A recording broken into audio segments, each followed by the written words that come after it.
Akali, I think his Zoe may just be the best in the world. This man is incredibly talented out of the mid lane as well. Let's take a look. What's going to be the next ban here? Waiting for a few more seconds to come through. I think all eyes, at least for the shoutcaster, there's Kanavi and Canyon. With Graves being removed from the pool is definitely one of the high-performing junglers. And this is going to be the game that sets and resets expectations for two pre-tournament favorites. How do they match up after 3 games that have been so heavily one-sided? I'm hoping for a more competitive showing between these two respective teams. And taking the time here in the ban, Lucian finds himself in the ban pool from the red side. We're just lucky we get to see both of them in the same group here, Trevor. Lucian ban, of course, is going to be removed from Showmaker here. Lucian plus AP jungler. The Evelynn is usually what we'll see paired up alongside that to completely try to take over games and dominate through the lane phase. So I think that is a smart ban. Also taking away the Renekton from Zoom. Betty has had a lot of high praise for Zoom on the desk. We know there's a lot of strength on these rosters. But now, with a Pantheon ban, we saw this earlier in the day, this is again going to be targeted towards the support position. Pantheon was slept on a little bit in playoffs, but now that we're in the group stage, I'm expecting to see so much more of this pick. And of course, from the LCK, Pantheon support, one of the most prevalent picks, definitely utilizing his skill set exceptionally well. We'll see another Camille locked in. This one you can anticipate to land in Kanavi's hands. No priority yet on that jungle pick, but with only the Graves really removed from the pool, there's a number of options you could go. Yeah, and the Ashe, of course, is a pick that's been so big in both of these regions. You dominate lane, you offer the engages later on. I think this is exactly what you want when Kanavi is your jungler, because you don't want to have to, put Kanavi on something that can start off fights. You want him on one of those farming junglers. As I say that, though, we do have to give respect that he can play a wide array of different champions. Lee Sin was one of his most played throughout the year, but I would expect they go the route of the Lilia. I mean, when I take a look through most played, this Camille, second most played throughout the regular season for Noggery, 7 games on that one. For Loken on the Ashe, most played champion throughout summer was the Ashe at 12 games, so a lot of comfort here. Lilia has already been locked in, so this already begins to shape how JDG are going to play throughout the draft. The Canyon Nidalee for sure. And the Canyon Nidalee for a response. These are the 2 picks we've now got in the jungle. I love this. Canyon Nidalee is such a strong champion for him. He loves to power clear through his camps, and there's some plays you can make up against the Lilia, especially when you have a Camille on the top lane and now locked in Showmaker's Twisted Fate in mid. These champions can set up for spears. They can also help her invade and roam around the map. This gives Damwon a lot of ability to influence the map with a farming pick. And you know how much I love my quick stats, and 9 games played, 0 losses for Canyon's Nidalee throughout summer and playoffs. 100% win rate. Showmaker's locked in the Twisted Fate, and we will see that Volibear matchup. So if I recall correctly, in one of the day we had the Camille into the Volibear, and I'm anticipating that to be the top lane. Yeah, it didn't go great for solo, but there was a lot of jungle attention thrown up that way. I think Volibear is supposed to have the advantage in this matchup, and especially for Zoom trying to battle up against Nuggery. Volibear's trading pattern just so powerful with his W to sustain the damage you get off of that. It's a little bit more difficult for Camille to deal with that. She'll have to play a little bit on the back foot, but of course, Nuggery on the Camille can have so much influence in the team fights later on. That's one of the things that has impressed me so much in him, is not just the laning ability that he has, but also the flanks he can find and the influence he can find in those 5v5s. So let's take a look now as the drafts are starting to shape up. For Damwon, I already see a fair amount of side lane pressure, the ability to look for those picks. The Set, Kalista, Senna are the phase 2 bans.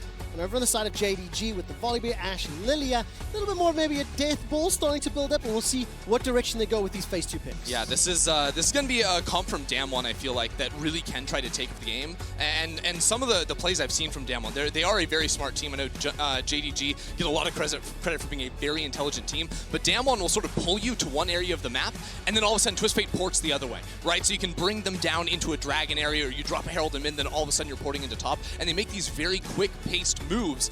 And with a draft like this, I've seen them do this before. I'm really excited to see how they can break it into the stage. Now, the Thresh finds himself in the ban list. Set and Thresh, the final 2, so this means JDG will have the option to counter pick either their mid lane or support pick Because we're anticipating that volley bear to go to the top lane. Jace locked in into the TF mids. All right, I like this. I mean, Jace is a pick that obviously it's always sees so much more play in the LPL than any other regions. We've had some great Jaces show up at Worlds. I remember like rookie Jace in the past has been absolutely terrifying. So you Gao on this champion. This is going to pair nicely with the Lilia because you say you like a Lucian in mid next to an AP jungler. Well, Jace is going to accomplish that too. And with some of the synergy you have with this long range sleep from Lilia, the arrow from Ashe too, you can actually lock down and make a lot of this damage stick. Oh my man, this is such an interesting combination. The counter is going to be the Jhin and the Leona. So again, long range engage, non-committal if it doesn't land with that solar flare. The option to pick as well with the Jhin. Combine that with the long range engage from TF Camille.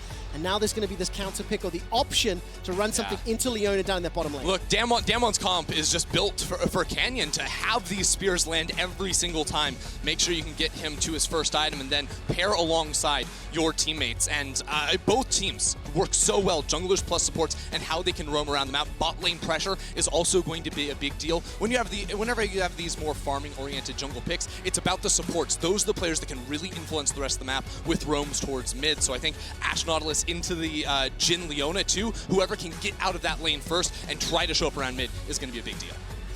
Oh man, so bot moving first is going to be huge. I want to keep my eyes on that one. We're also going to have to follow Canyon on this Nidalee, undefeated, coming into the World Championship at 9-0, coming up against Kanavi's Lilia. And for both of these teams, pre-tournament favorites. Everyone is looking at Damwon Gaming. So many people are anticipating Damwon Gaming to potentially make the run, to potentially be the world champion. But you cannot ignore the fact that JDG are incredibly strong. You can't sleep on JDG, Trevor, because people are saying like, oh yeah, Damwon versus Top Esports. And yes, Top are a fantastic team. They won the LPL. But let's not forget, in the finals in spring, JDG took that one in 5 games. They were denied, they were robbed of an opportunity to go to an international tournament in the form of MSI because that ended up getting canceled. And now, after again battling Top Esports to a full 5-game set in summer, they show up as their 2nd seed. But Top were always the brain, or were always the brawn. This team, JDG, is the brain. They're so intelligent and so fluid in their map movements. They're scary no matter how you look at it. Especially because of how they execute, just like the old LPL memes. JDG have a high kill per minute. The difference to the old LPL teams is they do not concede as many deaths. They are still punishing and explosive, but it is clean in its execution. One quick summary on the side of Damwon is they do not prioritize that first dragon. So we've talked a lot about the expectations, seeing that bot lane, whether it's going to move first, if it can be unlocked. We are going to be looking at Kanavi and Canyon, and I want to see who gets the early advantage here in Worlds. Exactly, because there's even plays you can make at level 1 with both of these teams. A lot of time you'll see that Raptor invade, of course, but both these players love to speed run through their jungle. And when we look at, you know, deprioritizing objectives like the Dragon, well, why do you think that is for Damwon? It's so Canyon can continue to farm, focus on things like the Herald, focus on things like the turret, because Damwon are so stacked on paper that it is about just crushing through your lanes and building up a big advantage there. Yeah, definitely the case. You can see the keystones on your screen right now. Kanavi running that Dark Harvest out of the jungle. We've got the Spellbook for Showmaker on his Twisted Fate, and the Flash Cleanse for Ghost's Jhin. Definitely think that's going to be valuable. I think some of the hard CC that can come in from range, but a defensive start here, just the fan out, and Mao and Loken now making the first. So right now, Damwon are in their red side jungle, and you can see Kanavi pathing over. I think we are going to see a little bit of a late invade towards the red buff. Again, Lilia goes through the Raptor so quickly, so what you can do, even though they're walking over vision, is speedrun the Raptors, hit level 2, and then look for the fight. They know they're on vision, and I think that's the play. All right, the Javelin Toss does connect onto Kanavi. Canyon has him back from Ghost and Barrel. There's Blooming Blows trying to clear out the Raptors the best possible. That's the flash engage, level 1.5 minutes. Nuggery's here. Kanavi, 200 HP, running for his life. Lumao's locked up, locked down, and killed by Damwon for first blood. Damwon, read the play. Nuggery shows up in bot side, and now he's going to teleport into the top lane to make sure he doesn't miss anything. And you saw it the whole time. Even though JDG were fanned out at the start, Barrel was camping a bush. They put the ward down. They knew this play could be coming in, and that's how they bring down Nuggery to make sure they win the first blood. What I love about their play, JDG say, I know where you're going to be. I know what you want to do. I have a counter. Damwon go, I know you know. Yeah. And they have a counter to the counter. And now look at the fallout from this play, because Canyon's going to be able to go up into Kanavi's red side jungle and take away all 3 of these camps potentially. He'll be counter jungling the Raptors, so that respawn will not come through very quickly. And then the response is, will Damwon be able to stop Kanavi from that counter invade on the bot side of the map? We may even see Canyon forget about going for the Krugs on the top side just so he can make it down there and make sure Kanavi gets nothing. I mean, you talked about it in draft, and that Damwon side is just get Kanavi ahead. Get Canyon ahead, correction. And that's already an early advantage to him. So let's track the movements and whether or not Kanavi can find his way back into the game. Instantly on the counter reply, I think aware of the fact that Canyon walked over that ward in the tri-bush, so he'll be able to pick up the Bramble back. And so far, no support. Just keep a quick eye on the fact that Showmaker has no flash in the mid lane, if anything were to happen in the coming minutes. Yeah, exactly. And I think that may play a little bit into Canyon not wanting to sprint down towards the southern quadrant of the jungle, because one thing that did come in as a bit of a curveball in JDG's draft was this Jace spin. I think Jace offers so much power in any sort of 2 versus 2 around the mid lane early on, and Lilia in those early levels spamming out that Q can be a little bit more reliable, I think, than Nidalee, especially with no mana because she did forsake her blue buff for so long. Still, though, it is a massive win for Canyon because Kanavi feels a little bit pressured, feels a little bit nervous to stay in that bot side jungle, so will only take the red buff, and that means Canyon did trade up 2 camps. Yeah, he absolutely did. See him picking up a Scuttle Crab on your screen, making his way down bottom lane. Loken and Lamau, plus 8 CS already shoved that wave in very, very aggressively. I think they got to wave first. They did pressure with the level 2 advantage, so Ghost and Beryl had to back away. And one of the big things we want to keep an eye on is whether or not Lamau can be unlocked from that lane. Yeah. And if he can, combo with Kanavi to maybe impact your Gal. That's huge too, because some of the things that impressed me the most about JDG were how Lamau and Kanavi were able to pair up, not just like gank mid lane, but to invade the enemy jungle. And with Canyon out to an early advantage, that can be something we do need to track. Now, Canyon did tell us a bit of how he wants to path, but Kanavi is looking down towards the bottom side of the map. Beryl doesn't have flash or ignite, but I think it's just a Krug steal. What I wanted to point out was that Canyon counter-jungled both the Raptors and the Krugs on the opposite side of the map, so he's not looking to re-invade that, he is looking to set up in his bot side jungle, and that's where they're going to find Kanavi. Look at this, Lamau and Loken coming to help out Kanavi. Krugs are being cancelled, that's the flash stun, Beryl's down, Beryl's dead! He's absolutely blown up underneath his own tower. Here comes support from Canyon and Showmaker. The pounce forward, Lamau's going low, continues to run away, and he's taken out by Ghost. Locked in places, Canyon gets caught out and taken out. That's another kill. Here's Yugao. 2-2. Yugao coming in from behind. Accelerated shock blast. He's going to swap into the hammer form, but hasn't gone to the skies just yet. Finally engages, and Loken forced to run for his life. Defensive flashes, rooted in place by a deadly flourish once again. And Ghost is now under some threat from another teleport. Zoom arrives for the party. This is just madness down in the bottom lane. I think Zoom gonna end up wasting his teleport there, not be able to use that to get into top side. Just a couple minions to make sure the play stops, but that play was just madness with Kanavi going for the turret dive. We pointed out Beryl didn't have the flash, so he was a sitting duck, but the big winner is Ghost with 3 kills. He got 2 out of the play and the first blood on top. That first back is gonna be juicy. Absolutely huge advantage for Damwon's bottom lane, but this is the initial play, flash over the wall from Lamau. Yeah, and they do get this kill, but then there's some indecision because Yagao was sort of walking back and forth while Showmaker came all the way down here, so a good spear lands from Canyon. He also got his base off, so Red Smite comes through. The burn damage is going to help out a lot in that kill. He thinks he can get Kanavi, but Kanavi still has his flash, which means that Ghost will end up having to use his own to go ahead and get that dive off. But this was almost brutal because Showmaker had the gold card, and the red buff on Ghost almost meant another kill. And so we come out of that 700 gold advantage here to Damwon. Hex flash over the wall for Lamau. He's going to hold on to the anchor, does not fire out the dredge line, but look north of the river. Kanavi waiting, and this is what we said. If that bottom lane is pressured, or if the back timing works out, Lamau will want to combo with Kanavi. Just a quick call out. Swifty boots and a BF sword at 6.5 minutes into that Jhin Nautilus lane. Currently boots, Vamp Scepter, and a longsword. So a very big disparity here in favor of Ghost. Yeah, a lot of pressure on this mid lane right now too, with supports walking over. I almost want to see if Canyon and Beryl want to walk into the enemy jungle and put down some vision instead of just looking for this game. Yagao does not have his flash, which does make him a little bit more vulnerable, especially now that Beryl's own flash did come up.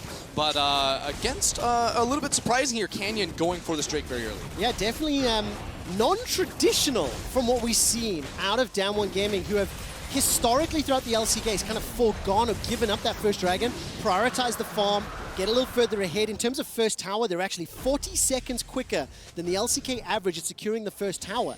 This game, though, has also gone against expectation. It has been very, very skirmish heavy already at 7 minutes in. Yeah, I was almost wondering, like, does Canyon want to look for that invade and try to press the tempo a little bit more? But I think a Cloud Drake, rather, with a Twisted Fate ultimate that hasn't been used yet. Of course, we'll apply that CDR as soon as he uses that one, and this is how Damwon want to unlock the map. So you sort of pinpoint where the flash is missing. Okay, bot lane doesn't have flashes.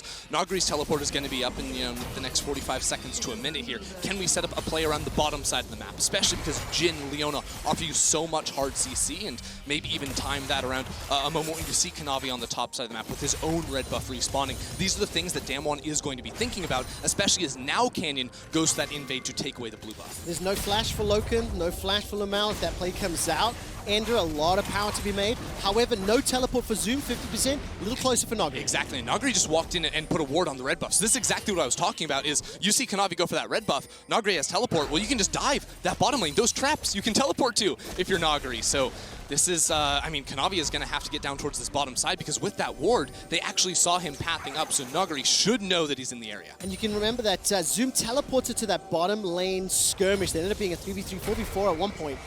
Didn't get anything for it. No kill, no assist. He is even on CS with a wave pushing towards him right now. And Nagri fully aware, not going to overextend, not going to be punished here by Kanavi, who has hit level 6, same with Canyon. Let's take a look if there's any disparities, can't notice any for the time being. And for Zoom on this volley bear, he now will be at a teleport disadvantage. Nagri has just come up. Taking a look at the flashes, Loken is about a third, 20% of the way until it is available again. So that window of opportunity is there. The wards, the traps, still available, but no real threat or pressure just yet from down. Yeah, especially with Canyon pathing towards the top side. They're taking a bit more tempered of an approach, and maybe even Canyon wants to try to play for this Rift Herald, because right now, top lane's going well for him. Mid lane, Yugao has been able to build out a pretty decent CS advantage.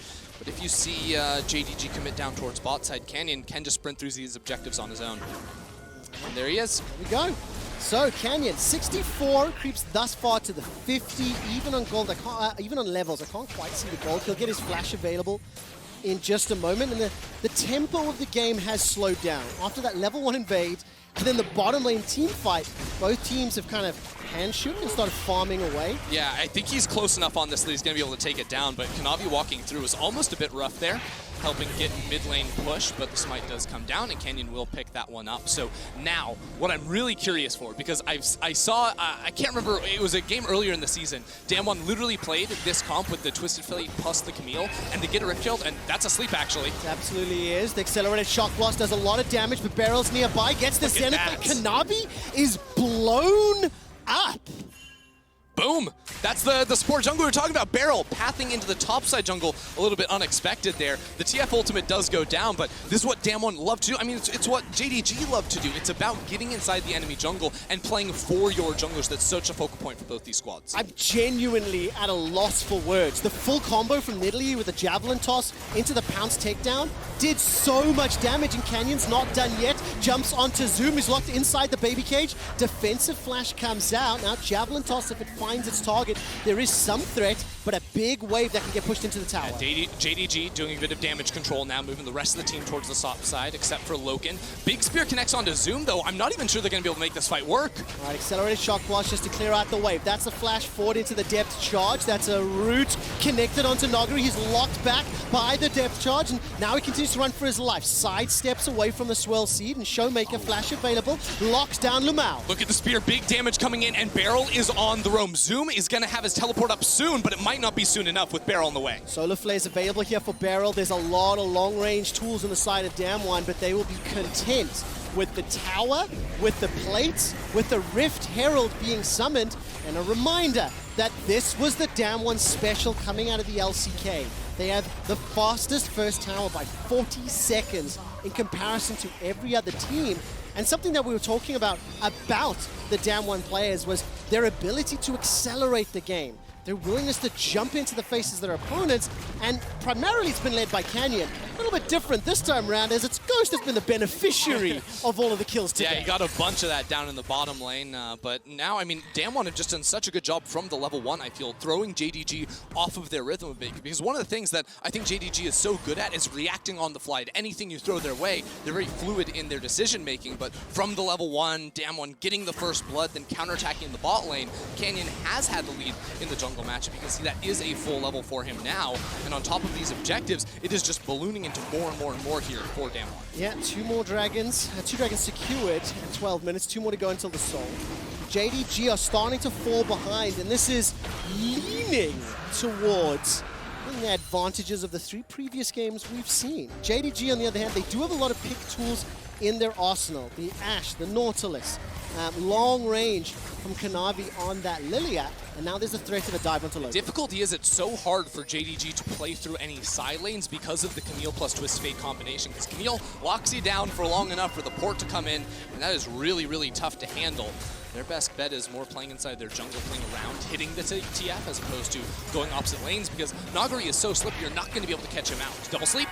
Let's see what happens. Look at the arrow. That's a Zen played in. The Ashe arrow connects onto Canyon at max range. That's a huge stun. Canyon's going to be able to escape for now. Showmaker goes golden thanks to looking at his watch. Flashes away, gets jumped on by Zoom, but there's not enough follow-up damage. Loken was not there in time. Lumao is the first to fall in the fight, and despite the volley slowing down Beryl, Canyon, who was tagged, stunned, and locked down first, can go to Cougar form. I'm waiting to see the initiation. A deadly flourish holds Loken in place, but look at the counter damage coming out of Yugao's Jace. The setup was nice, right? The double sleep into the arrow from JDG, but not able to connect on the kill right there, especially with the healing coming through from Canyon. It's very hard to make this damage actually stick for JDG at this point in the game where, let's face it, you look down the board, the item's not necessarily there for them, especially with Zoom. Still not able to finish off the Trinity Force and Yagao stacking up his Manamune. So JDG, I like the idea of trying to maybe find these picks with 5 players running into it. But here we'll see what happens, because even Nagari's teleport comes in super, super late. The stun comes down, everything is landed onto Beryl, but the aftershock combined with the fact that you can't actually go into that control ward makes it super, super hard. The stopwatch, of course, allows Nagari to get into this fight, and then, oh boy, this Jhin just opens up. Absolutely safe way downtown. Canyon immediately jumps back into the fray, landing Javelin off the Javelin. I mean, Infinity Edge has been sitting for Ghost for a little while. 6 turret placed to 0, so 1,000 gold of that advantage just from the tower pressure. And despite the fact that Loken does have that Blade of the Ring completed, Blade of the Ring's king, he simply wasn't close enough to get any of the autos down, and we saw Zoom's ulti not Lizzie landing, and it's a sidestep from the Solar Flare. Dredgeline will slow the follow-up, so for now, Loken and Lumao escape. Yeah, it's kind of crazy. Damwon's comp isn't super ultimate reliant when it comes to scrapping and skirmishing. You know, they are if they want to make a big map play with that TF ulti, but everything else, Nidalee, Jhin, Camille, like they're all going to have really, really high value, even the TF gold cards, for going for these continued fights. So after JDG blow a lot of big cooldowns with the Ashe arrow, maybe the Lilia sleep, Damwon should be looking to capitalize off of those plays immediately in the next, 45 seconds to a minute. Look at the total gold on the side of your screen. Damwon can capitalize on a lot right now. Ouch. 4 of their players lead the top 10 in the server. As is expected, again, 6 kills to 2, 2 dragons to 0, 1 tower to 0. It is a very sizable lead. The number 1 seed coming out of the LCK has gone toe-to-toe with the number 2 seed from the LPL, and now it's going to be up to JDG to use some of these pick tools in their camp to try and do something. But remember, if Zoom commits to this fight on Nagari, and if he chases him, Showmaker could have responded. I took a look, the Destiny is on cooldown, so maybe not this exact instant, but he was losing the fight before any backup came anyway. Yeah, because I'm also like, how do you even punish Nagari? Because he's just going to be able to slip on out of there with the Rift Herald respawning. JDG are in the area, but Zoom is recalling, so I don't actually think they can commit to this fight. Maybe get mid lane priority, but it's going to be really hard if they do want to take this one. I think they're going to have to end up backing away. Actually, Zoom cancels his reset, so now they can come back into River. Okay, Zoom is making his way in from the red buff. Javelin toss goes sideways. Blast cone over the wall. Zoom is at 50% HP. Destiny was used, the gate was not, and Herald secured, but the eye has not yet been picked up. That's a catch onto Beryl. Solar Flare buys some time. The volley with the help of the shot blast takes him out. There goes Nogri into the fight with the Hextech Ultimatum. It's a trade of supports, but there goes Zoom as well. The curtain is called, and Ghost is untouched, is 100% safe, and he's holding onto the trigger. Finally fires another shot, 2 for 1, and I didn't quite see if Demon picked up the eye. Yeah, I think they were able to. JDG continue to force these fights, but they're never winning these fights. Again, the idea, the approach looks good. They're trying to split up Damwon, but Damwon are so good at buying time. It's very hard for JDG to actually get that lethal range right away. So the rest of the team is able to come in, Nogri on the flank, and now the Rift Herald placed as well to set up 20 seconds before the Mountain Drake spawns. We're looking at a 17.5-minute third Drake for Damwon. It's insane. It is crazy quick.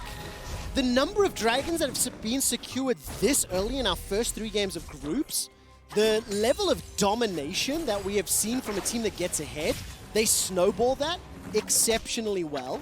And for JDG being down 6k gold, yes, they have some initiation tools, but man, it is looking scarier and scarier because even if they're under the tower, the amount of long-range poke that can come down before you create the initiation from Leona and Camille, it is just an incredibly difficult situation for JDG to be in.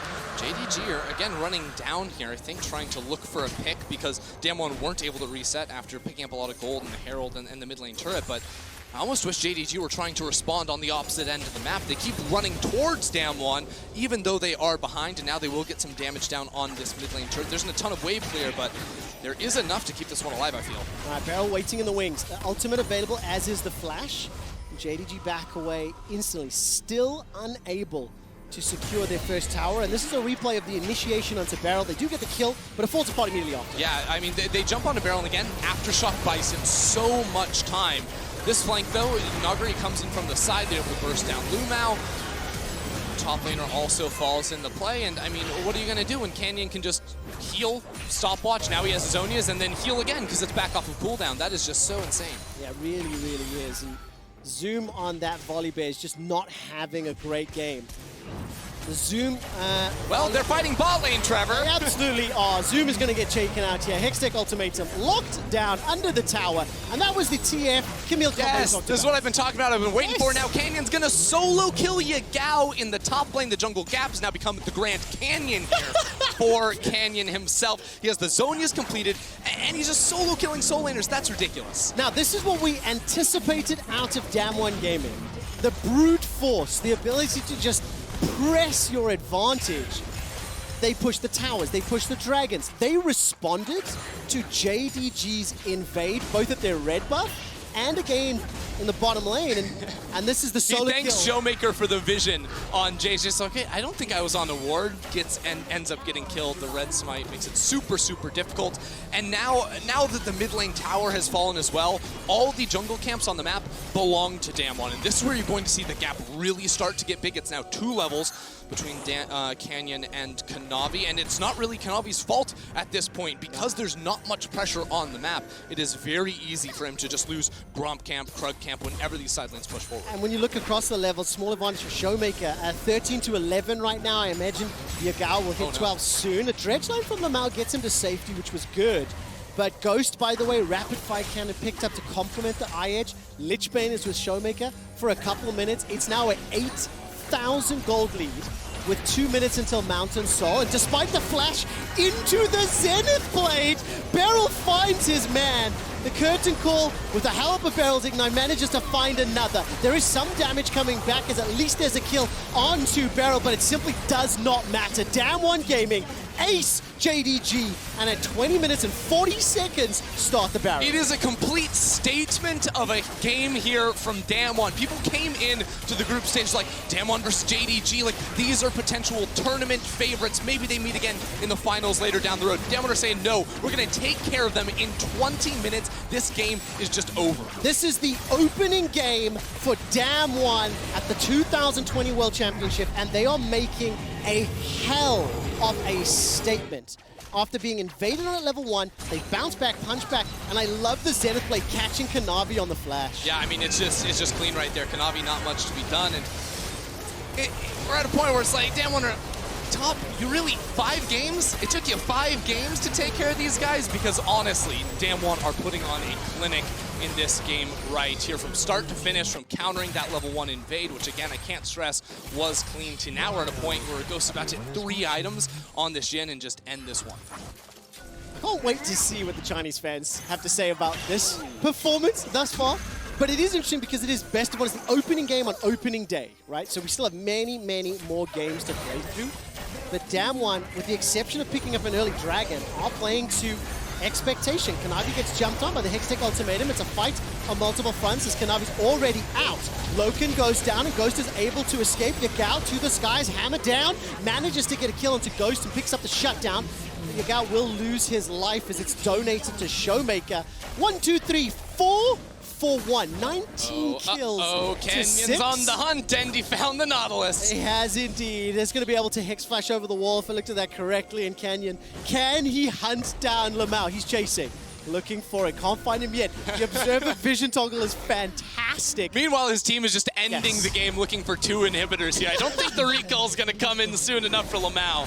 Canyon is chasing the KDA points. I love the emote spam. Don't even use an ability, just auto-attack him to death. Oh man, this is definitely the Grand Canyon difference. He's even enlisted the minions to help out. No, this is an honorable. Don't get out of here, Nagari. Don't you dare. Okay, Ghost comes in for the kill steal. That is just disrespectful. 6, 1, and 8 for Ghost Jhin. 19 stacks on Showmaker's Magi's. This is the Mountain Soul at 23.5 minutes. An inhibitor taken in the mid lane. Stop me when I've said too much here. No, you can keep going. A gigantic advantage and lead. And what a great performance from Damwon to start their Worlds run. You know, they did come in as one of the pre-tournament favorites, and they're showing the world why. Yeah, I mean, we knew this team was phenomenal in the early game, and they're definitely proving it here one more time. They're also a great team fight team. Like, that's one of the things that maybe gets slept on a bit. I do think they deserve credit for, but the scrappiness in the nature of this competition as well means that Nagari can go help out on the bottom side of the fight, instantly hookshot over towards the top, and get more and more kills. This is the last stand for JDG. Yes, indeed. The Asherah was thrown out. Beryl is caught in place, but look at that heal.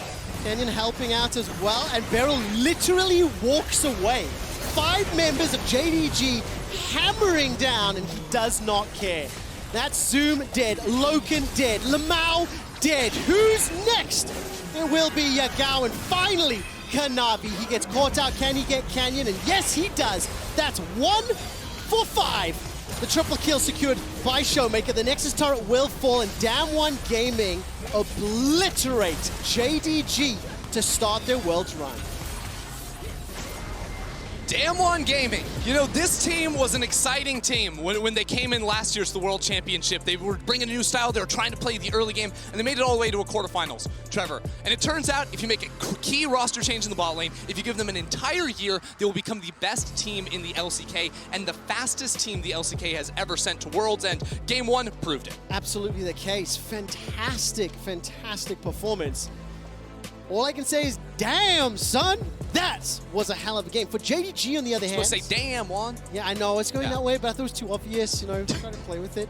For JDG, on the other hand, they definitely have to bounce back. I liked the attempt at the level 1. I liked the attempt at the invade, but Damwon were ready for it. They responded, and they executed better to get themselves that early kill into Ghost Jhin. Yeah, and I do think that, you know, after this game, obviously things went really poorly for JDG early on. This is a team that will learn and will try to adapt. This is not something they're going to get fooled by again. Nope. Nagari, of course, came down bot, so it was a 5v4 for that level 1 fight, because this team, while they didn't get a lot of time to shine or prove it, this team